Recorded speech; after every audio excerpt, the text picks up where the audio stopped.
Olá, estamos aqui para mais um episódio do Sampaio Responde número 3. Eu sou Carlos Sampaio, coach e educador financeiro. Então hoje nós vamos fazer o terceiro momento aí da série que a gente se propôs a fazer mensalmente. Respondendo então aquelas perguntas das várias que a gente tem que aparecem lá no canal no YouTube.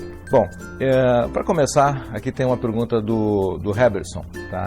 Que eu quero compartilhar então com todos, que talvez seja uma questão que esteja presente para muitos aí, né? Ele diz o seguinte: eu quero guardar R$150 em 360 meses com juros e quero saber onde tem maior rentabilidade. Essa pergunta, quando a gente recebe assim, ela não é muito fácil de responder na hora, porque o que é maior rentabilidade?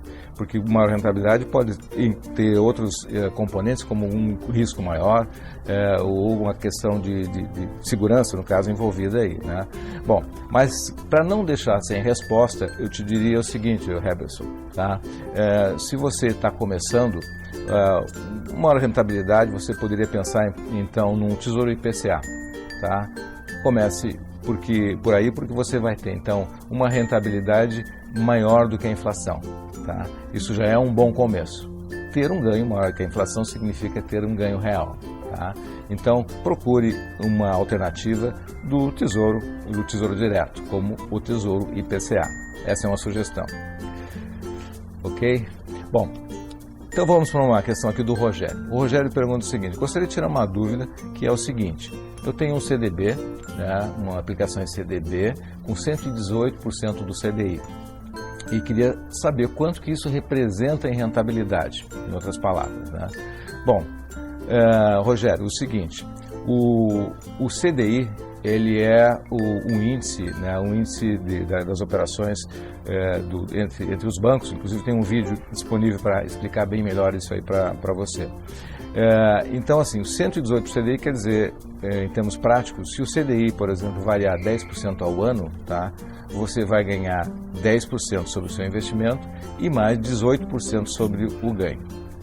Num exemplo prático, você pode fazer o seguinte: imagine que você vai guardar lá, eu fiz uma conta aqui, você vai guardar R$1.000 e o CDI teve uma variação de 10%.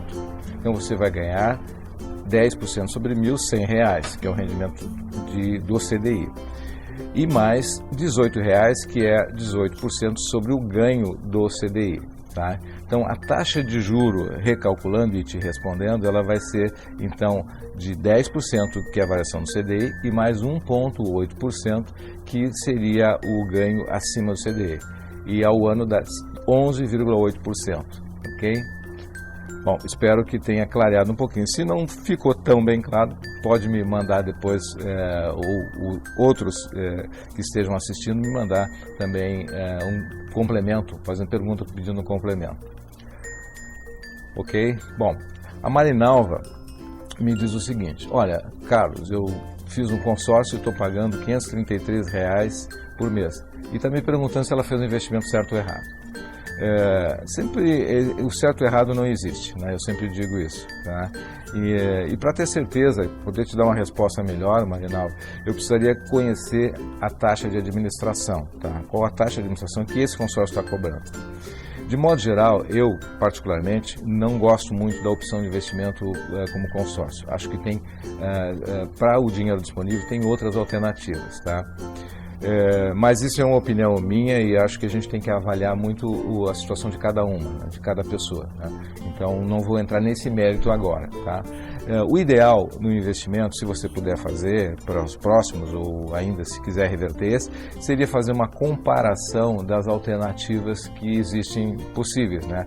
O CDB de pequenos bancos pagam acima do CDI, a LCI, LCA, títulos do Tesouro Direto, juntar todos eles lado a lado, ver a rentabilidade deles e comparar então se o consórcio ele vale mais a pena do que esses investimentos.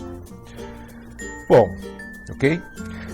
Adriana, agora perguntando o seguinte: a Adriana está começando a se informar sobre como é que é o mercado financeiro, a como investir. Então, meus parabéns, Adriana, porque isso é o que a gente procura nesses vídeos que nós estamos passando. E a pergunta dela é o seguinte: qual o melhor fundo de investimento a longo prazo? É bem específico. Na prática, tá, não tem o melhor fundo. sempre é bom a gente pensar em ter um mix, né? Porque a gente consegue se preservar e ter, na média, um ganho melhor, né?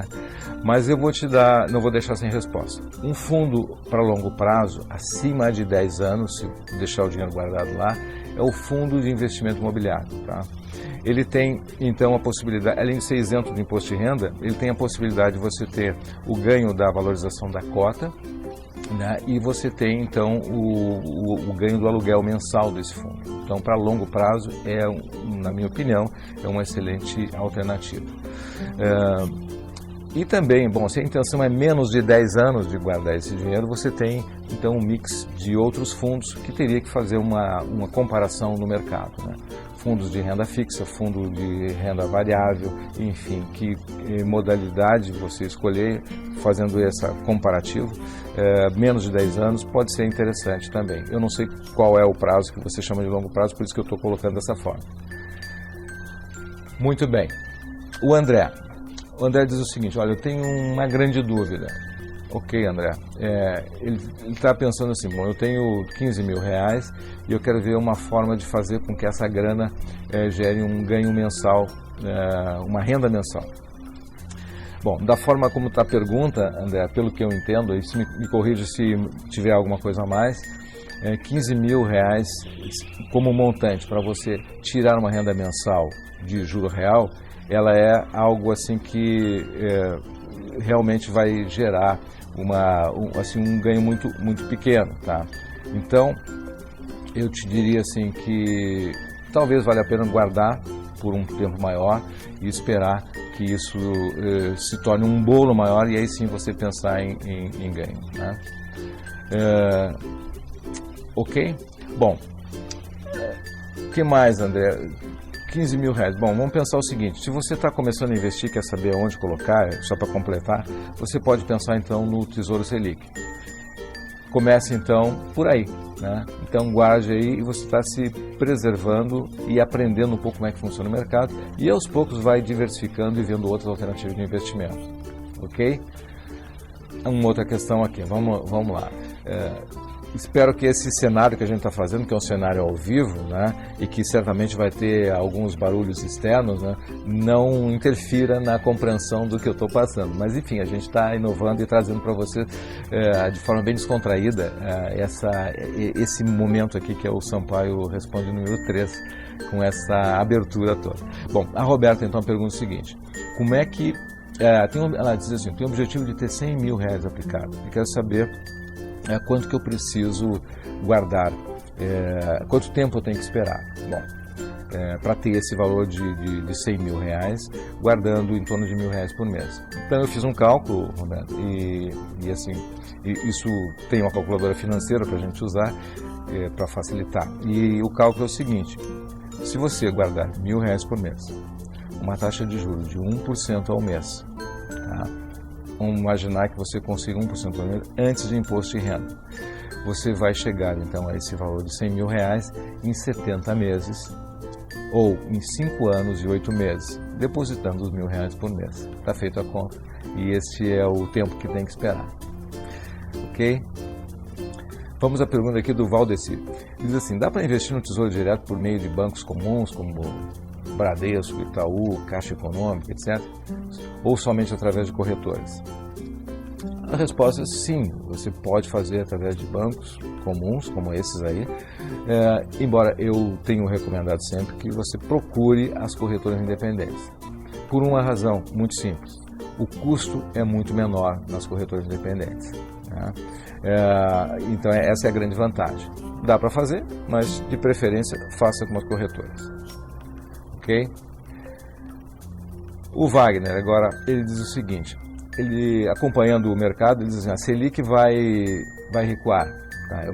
Todo mundo está falando, ou seja, as perspectivas da economia para esse ano 2017, nós estamos no início do ano, dizem que então vai haver uma redução da taxa Selic. Então a pergunta dele é a seguinte, bom, para fazer uma reserva de emergência, tá?